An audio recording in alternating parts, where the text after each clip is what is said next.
Khamenei के पास एक शहीद का बच्चा, देखिए उलमा की सीरत वही है जो अहले बैत की सीरत है। छोटा सा बच्चा मजमे को चीरता हुआ आयतुल्लाह खामनेई के सामने जाके खड़ा हो गया और उसने बड़ा अजीब सा सवाल किया कि आगा खामनेई मेरा एक सवाल है। छोटा सा बच्चा 6-7 साल का बच्चा कि मेरा एक सवाल है। कि कौन सा सवाल है? कि ये बताइए कि दुनिया की बड़ी बड़ी ताकतें आपसे डरती क्यों हैं? अमेरिका जैसी बड़ी ताकत, इसराइल जी का वजीर आजम कहता है कि अगर 3 ममालिक से खतरा है तो तीनों ममालिक का नाम ईरान लेता है। हाँ? कहा कि दुनिया की इतनी बड़ी ताकत आपसे डरती क्यों है? अब मुझ जैसा कोई सादा मौलवी होता तो कहता मेरे प्रोटोकॉल की वजह से, हाँ? मेरे गनमैन की वजह से, हाँ? 20-20 गाड़ियां मेरे साथ घूमती हैं इसलिए अमेरिका मुझसे डरता है। हाँ? या कहता थोड़ा मेरी नमाज की वजह से, मेरी नमाज शब की वजह से, मेरे इज्तिहाद की वजह से, मेरी तकवा की वजह से। लेकिन आगा खामनेई ने यह जवाब नहीं दिया, क्योंकि खामनेई का नाम भी अली है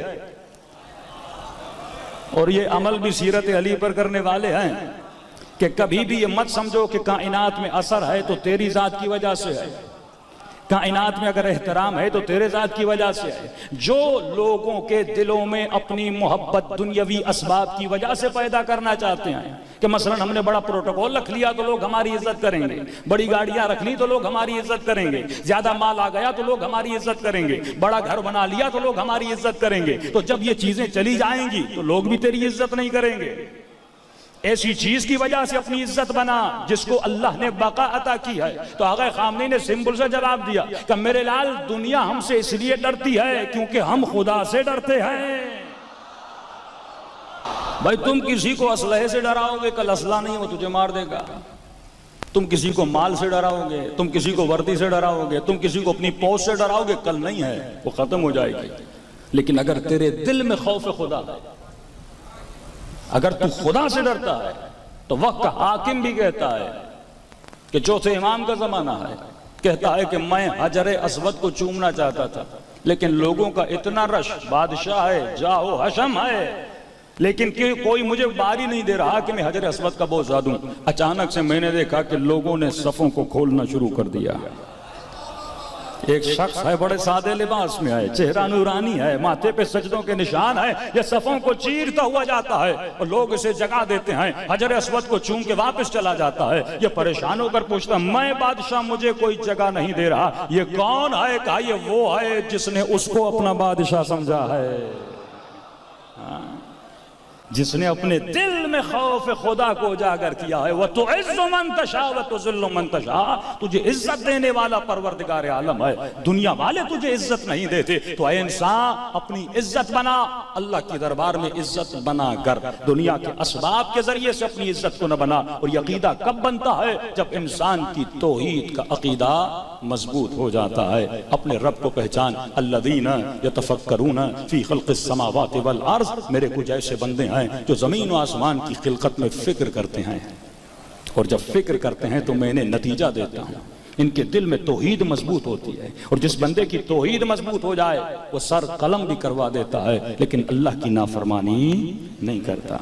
एक दलील जो बिल्कुल अपने बच्चों को समझाने वाली दलील है विलायत तौहीदी पर, वो है बुरहान नज़्म, कि इंसान कायनात के नज़्म को देख। एक अकीदा है कि कायनात बम धमाके से बन गई, हाँ? बिग बैंग से कायनात बन गई, खुद ब खुद बन गई। तो मासूमीन फरमाते हैं जो भी अकीदा रखें, बच्चे आपको यूनिवर्सिटीज में जाएंगे इन्हीं मसाइल का गिरफ्तार हो जाएंगे, उसे कहिए मेरे लाल अगर कायनात धमाके से बनी, खुदा न खास्ता किसी जगह पे धमाका हो जाए तो धमाका चीजों को बिखेर देता है, समेटता नहीं है। अगर धमाका होता तो हर चीज टूटी फूटी होती, लेकिन इस कायनात में अजीम नज़्म है। यह नज़्म बता रहा है इसका कोई नाज़िम मौजूद है, इसको कोई नज़्म देने वाला। यही ऑक्सीजन जो आप ले रहे हैं, कार्बन आपके मुंह से बाहर निकलता है, हाँ? ये बड़ा जहरीला है, यानी सारे इंसान सांस लें और बाहर वो कार्बन निकालें तो सारे इंसान फिर वापस में क्या करें? फिर उनको ऑक्सीजन चाहिए। खुदा ने कितना नज़्म बनाया है, फिर दरख्तों को बना दिया है, वो उस चीज को लेते हैं, फिर आपके लिए ऑक्सीजन को क्या करते हैं? क्रिएट करते हैं। न्यूटन का जुमला, न्यूटन कहते हैं जब मैंने रोशनी को देखा कि ये रोशनी है जिसकी वजह से आपको हर शय नजर आ रही है, अगर रोशनी ना हो तो आपकी आंख चीजों को देख ना पाए। तो कहता है कि जब मैंने रोशनी को देखा, फिर इंसान की आंख के सिस्टम को देखा, मुझे यकीन हुआ कि जिसने रोशनी बनाई है उसी ने इंसान की आंख बनाई है। हाँ? ये नज्म, इसे नज्म कहते हैं। आप लुकमा मुंह में डालते हैं, रोटी की सूरत में जाता है, कुछ हिस्सा खून बनता है, कुछ हिस्सा वो जो खून बनता है उसमें से कुछ हिस्सा खाल में बदल जाता है, कुछ गोश्त में बदल जाता है, कुछ दांतों को फायदा देता है, कुछ से बाल निकल आते हैं। ये कितना नज्म है जो परवरदिगार आलम ने आपकी बॉडी में ईजाद किया है। तो ए इंसान, अगर नज्म परवरदिगार आलम को अगर तू समझ जाए, यही आप देखें सूरज है, यही चांद है, यही जमीन है, इसके अंदर कितना परवरदिगार आलम ने नज्म पैदा किया है। तो यही नज्म अगर आप बच्चों को समझा लें, मसलन अपने घर में खूबसूरत पेंटिंग लगा लें और मेरे बच्चे को कहें कि मेरे लाल ये खूबसूरत पेंटिंग किसने बनाई है, तो बच्चा कहेगा बाबा आप बताइए। आप कहे बेटा रंग की प्याली पड़ी हुई थी, वो गिर गई और उसके गिरने से खूबसूरत पेंटिंग बन गई। तो बच्चा कहेगा बाबा बेवकूफ किसी और को बनाइए, रंग की प्याली के गिरने से कोई पेंटिंग बनती है? तो अरे तुम्हारी छोटी पेंटिंग किसी बनाने वाले के बगैर नहीं बनती, तो कायनात किसी बनाने वाले के बगैर कैसे बनेगी? तो इस पूरी कायनात का कोई नाज़िम है, इसको नज़्म देने वाला है, कोई बड़ा आलिम हकीम मुदब्बिर है जिसने इतनी बड़ी कायनात को बनाया है। तभी फरमाया खुद को पहचान, तुझे खुदा समझ में आ जाएगा। कल मैंने चंद मिसालें आपको रूह की दी थी ना, कि ये हरकत अगर मेरा हाथ कर रहा है और कपड़ा उसके साथ जा रहा है तो हरकत कौन दे रहा है? मेरा हाथ दे रहा है। लेकिन अगर मेरा जिस्म इस कपड़े से निकल जाए, कपड़ा बेहरकत हो जाएगा। बिल्कुल इसी तरह अगर मेरे जिस्म को हरकत मिल रही है तो रूह के जरिए से मिल रही है। अब रूह इतनी ताकतवर है कि जिसे मैं कंप्लीटली महसूस भी कर रहा हूं लेकिन देख नहीं पा रहा। तो जब रूह नजर नहीं आती लेकिन महसूस कर सकता हूं, तो तुम्हारा खुदा कैसे नजर आएगा? लेकिन उस खुदा को तू महसूस कर सकता है। मौला अली खुदा को किन आंखों से देख सकता हूं? फरमाया आंखें बसारत से नहीं देख सकता, क्योंकि आंखें हर उस चीज को देखती हैं जो अशिया महदूद होती हैं। जो भी चीज आंख से नजर आती है उसकी इब्तदा और इंतहा यहां से शुरू होगी, यहां पे खत्म हो जाएगी। जो भी चीज आंख से नजर आती है वो महदूद हो जाती है। खुदा अगर आंखों से नजर आ जाता वो महदूद हो जाता, और वो खुदा कैसा जो महदूद हो जाए? वो तो रब्बे ला महदूद है। तो जिस तरह तू खुद को महसूस करता है, इसी तरह अपने कल्ब से अपने रब्बे आलमीन को महसूस कर। सलवात पढ़े मोहम्मद व आले मोहम्मद। अब हजारों चीजें एक मजलिस में गुंजाइश नहीं होती, एक एक करके आदमी इन बच्चों के जहनों में बातें बैठ जाएं। चंद मिसालें देता हुआ आगे बढ़ूं। दुनिया की कौन सी कंपनी है जो डेली बेसिस पे नए मॉडल बनाए? मोबाइल बनाते हैं, हर साल में एक नया मॉडल आता है, 6 महीने में नया मॉडल आता है, उसमें भी बड़ी सिमिलरिटीज होती हैं। लेकिन कोई दुनिया की ऐसी कंपनी नहीं जो डेली बेसिस पे नया मॉडल बनाए। लेकिन वो वहदहू ला शरीक है, ना उस जैसा कोई है, ना उसकी मखलूक जैसा कोई है। डेली बेसिस पे इंसान बनाया जा रहा है सदियों से। लेकिन आप दो इंसान मुझे ऐसे दिखा सकते हैं जिनकी शक्ल बिल्कुल एक जैसी हो, जिनकी सोच एक जैसी हो? हाँ, कभी भी नहीं दिखा सकते। मक्के में एक क्रिश्चियन था, वो मुसलमान बना। कहा तुम क्यों मुसलमान बने? कहा सिर्फ कुरान की एक आयत की वजह से, कि खुदा कहता है मैंने बनाना इंसान की ये थंब जो हैं ये मैंने बनाए हैं। कहता मैं परेशान हुआ कि आज तक कायनात में किसी भी इंसान का फिंगरप्रिंट एक दूसरे के साथ नहीं मिलता। यानी जगह जगह उसने अपनी वहदानियत की निशानी रखी हुई है कि अगर मैं वहदहू ला शरीक हूं तो जो करिश्मे दिखाता हूं उसमें भी वहदानियत रखी हुई है। हाँ? तो है कोई कायनात में जो इतने नए नए मॉडल बनाए? तो मैंने पिछले साल आपको मिसाल दी थी कि इंसान सोचे कि अगर अल्लाह ने मॉडल बनाया है, मसलन मुझे बनाया, आपको बनाया, तो आप मार्केट में जाते हैं, एक मोबाइल खरीदते हैं और अपने घर में लेकर आते हैं। किसी भी कंपनी का, सैमसंग का हो, एप्पल का हो, किसी भी कंपनी का लेकर आते हैं। उसके साथ एक गाइड बुक होती है। हाँ? तो खरीदने वाला कह सकता है कंपनी को कि भाई मोबाइल तो मैंने खरीदा, माल मेरा, पैसा मेरा, आप मुझे क्यों गाइडेंस दे रहे हो? आप मुझे क्यों गाइडेंस दे रहे हो कि मोबाइल को ऐसे यूज करना है, वैसे यूज करना है, ऑन यहाँ से होगा, ऑफ यहाँ से होगा, वॉल्यूम अप यहाँ से होगा, वॉल्यूम लो यहाँ से होगा? तो कंपनी कहेगी हाँ मेरी जान, मोबाइल खरीदी तो तूने लेकिन बनाई तो मैंने। खरीदी तूने, खरीदने से तू बनाने वाला तो नहीं बन जाता। खरीदी तूने है, बनाई तो मैंने है। अब ऑन भी वहीं से होगी जहां से मैं कहूं। ऑफ भी वहीं से होगा जहां से मैं कहूं। वॉल्यूम अपनी तोड़ो मरोड़ो ये तेरी मर्जी है, लेकिन सिस्टम जो मैंने बनाया है उसी सिस्टम पे तुम्हें अमल करना पड़ेगा। अब हो सकता है कोई कहे कि मुझे इंग्लिश और उर्दू पढ़ना नहीं आती, तो कंपनी ने कहा घबराने की जरूरत नहीं है, हमने एक हेल्पलाइन भी रखी हुई है। हाँ, तो फोन कर लेना, पूछ लेना मोबाइल चलाई कैसे जाती है। तो भाई ये इंसान भी तो एक मशीन है ना, जिसका कोई बनाने वाला है, एक कंपनी है ना जिसने इंसान को बनाया है। तो जब छोटे से मोबाइल के लिए गाइड बुक की जरूरत है, तो इस जिस्म को चलाने के लिए किसी गाइड बुक की जरूरत नहीं होगी। हाँ, अक्ल की दलील दे रहा हूं कि रहे अक्ल को खोलना चाहता हूं। तो जब एक छोटी सी मोबाइल के चलाने के लिए एक गाइड बुक की जरूरत है, तो हर मुसलमान ये मानता है कि इंसान को चलाने के लिए कि मैं कैसे चलाऊं, मेरी बॉडी फंक्शन कैसे करती है, कान का इस्तेमाल क्या है, जबान का इस्तेमाल क्या है, कल्ब का इस्तेमाल क्या है, हाथों का इस्तेमाल क्या है। मैं हैवान नहीं हूं, अल्लाह ने मुझे गाइड बुक दी है और उस गाइड बुक का नाम है कुरान। यहां तक सारे मुसलमान मेरे साथ हैं, जितने अहले सुन्नत के बरादरान हैं, यहां तक तो वो मेरे साथ हैं। अब मैंने कहा अगर गाइड बुक किसी को समझ में ना आए,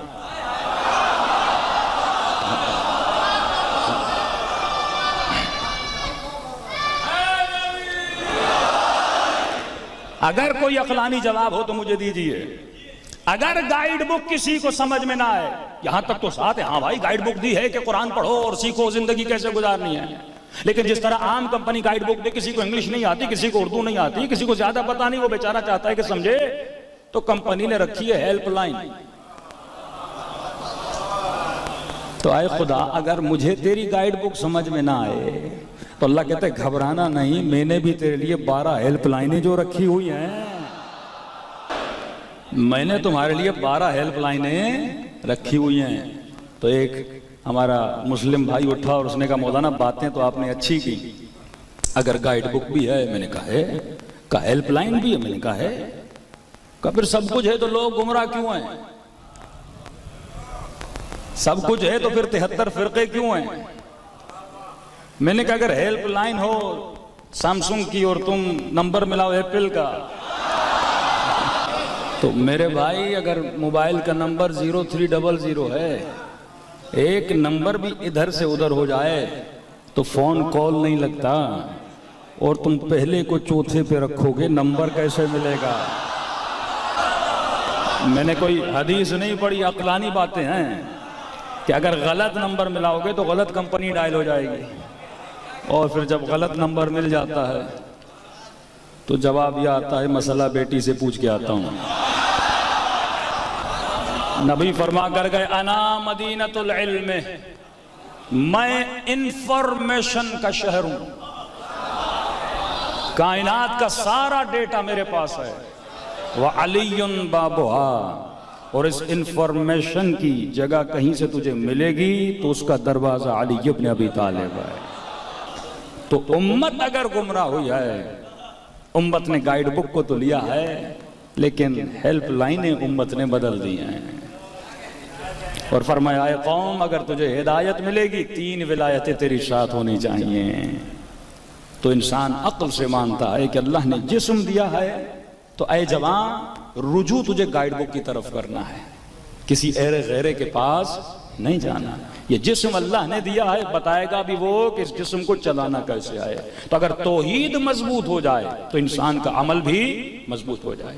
तौहीद के बाद रिसालत का अकीदा मजबूत होना। अब मैं सिर्फ नजरिए पर हूं, विलायत अमली की तरफ अभी नहीं आया। रिसालत का नजरिया मजबूत हो कि मुसलमान का अकीदा जब कमजोर हो जाता है तो कहता था मैं या रसूल अल्लाह मदद कहूंगा, रसूल मेरी मदद कैसे करेगा? मैं या अली मदद कहता हूं तो मौला अली इतनी जगहों पे कैसे जाएंगे? कल मैंने मिसाल दी आसिफ इब्न बरखिया की कि जिसके पास किताब का थोड़ा सा इल्म था, जिसको उलमा अपनी इस्लाम में कहते हैं कि विलायत जुज़ई उसको मिली थी। उसने कहा कि ऐ हजरत सुलेमान आप मुझे यहां देखोगे, तख्त बिल्कीस वाले मुझे वहां देखेंगे। जब जुज़वी विलायत रखने वाले के पास इतना पावर है तो मुस्तफा और मुर्तजा के पास कितना पावर होगा? कुरान की आयत अरदनल अमाना, अल्लाह कहता है हमने अपनी अमानत आसमानों को देना चाहिए, इनकार कर दिया। पहाड़ों को देना चाहिए, इनकार कर दिया। पूरी कायनात को देना चाहिए, इनकार कर दिया। लेकिन इस अमानत को जिस वजूद ने उठाया था उसका नाम मुस्तफा था। इसका मतलब वजूद मुस्तफा आसमानों से मजबूत है, पहाड़ों से मजबूत है, वजूद मुस्तफा कायनात से मजबूत है। कि कुरान की आयत है कि लौ अंज़लना हाज़ल कुरान अला जबलिन रअयतहु खाशिअन मुतसद्दिअन मिन खशियतिल्लाह, अगर हम इस कुरान को पहाड़ पे नाजिल करते तो पहाड़ रेजा रेजा हो जाता। अरे जिस कुरान को पहाड़ ने बर्दाश्त नहीं किया उसे क़ल्ब मुस्तफा ने बर्दाश्त कर लिया था। ये ताकतवर वजूद है, ये विलायत इलाही रखने वाला वजूद है। तो जमीन अगर सूरज के गिर्द घूमती है, साइंसदान परेशान है जमीन की हरकत कितनी है, इसकी स्पीड कितनी है। तो ये सोचो जब जमीन इतनी तेजी से घूम सकती है तो मुस्तफ़ा के वजूद की हरकत में कितनी तेजी होगी। और वही मुस्तफ़ा जब मेराज पर जाते हैं तो जिब्राइल रुक जाते हैं कि हबीब अगर एक कदम आगे बढ़ाऊंगा तो जल जाऊंगा। तो अल्लाह का नूरी फरिश्ता अगर कदम आगे बढ़ाए वो जल जाए, और उस हद से मुस्तफ़ा आगे गुजर जाएं। और आज तक ये बहस हो रही है कि वो नूर हैं कि नहीं हैं। जब नूर रुक गया और मुस्तफ़ा आगे बढ़ गए तो यकीनन मुस्तफ़ा का मर्तबा उस नूर से भी क्या होगा, बुलंद होगा। और जब वहां पहुंचे और जब अल्लाह ने अपने हबीब से कलाम करना चाहा, जब मूसा से बातें की तो अल्लाह ने एक दरख्त से आवाज निकाली, लेकिन यहां पे कोई दरख्त नहीं था। अल्लाह कलाम कर रहा है। अब खुदा अगर कलाम करेगा तो असबाब के जरिए कलाम करेगा। तो फरमाते अचानक मुस्तफ़ा के कानों में अली की आवाज आई। यहां पे थोड़ा लोग शुभा बना देते हैं, भाई अली रसूल से पहले पहुंचे हुए थे, ये भी गुलूब है। हाँ, बाज़ खुतबा मजमा भी वावा कर लेता है, इसकी तफसील में नहीं जाते कि मौला अली की आवाज वहां क्या कर रही थी। सोचने की बात तो है ना कि रसूल खुदा जैसे पहुंचे, अल्लाह ने कलाम करना चाहा तो कलाम हुआ, तो आवाज मुर्तजा आई। फौरन रसूल जानते थे बात खुदा कर रहा है, लेकिन आवाज अली की है। हाँ, बात खुदा कर रहा, कलाम खुदाबंदी है, लेकिन जो आवाज कानों तक आ रही थी वो आवाज अली मुर्तजा की थी। पूछा कि परवरदिगारा ये अली की आवाज कैसे है? फरमाया हबीब जब तुम मुझसे मिलने आया मैंने कहा कि बात करूं तो किसके लहजे में करूं, अय हबीब बात करूं तो किसके लहजे में करूं। मैंने तुम्हारे दिल में देखा जिस शख्स की सबसे ज्यादा मोहब्बत थी, मैंने उसी के लहजे में तेरे साथ बातें की। तो मौला का वजूद जमीन पर ही था, ये नहीं कि रसूल से पहले वहां पहुंचा हुआ था। नहीं, अल्लाह ने देखा है हबीब तेरे दिल में मोहब्बत किसकी है। लिहाजा अगर आशिकाना बातें करनी हो तो लहजा भी वही अपनाया जाता है ना। अल्लाह का अपना तो कोई लहजा है ही नहीं, अल्लाह की अपनी तो कोई आवाज है ही नहीं। तो देखा मुस्तफ़ा सबसे ज्यादा किससे मोहब्बत करते हैं, तो देखा अली से मोहब्बत करते हैं। लिहाजा हम भी जब जब मुस्तफ़ा से बातें करते हैं तो अली वाली बातें करते हैं।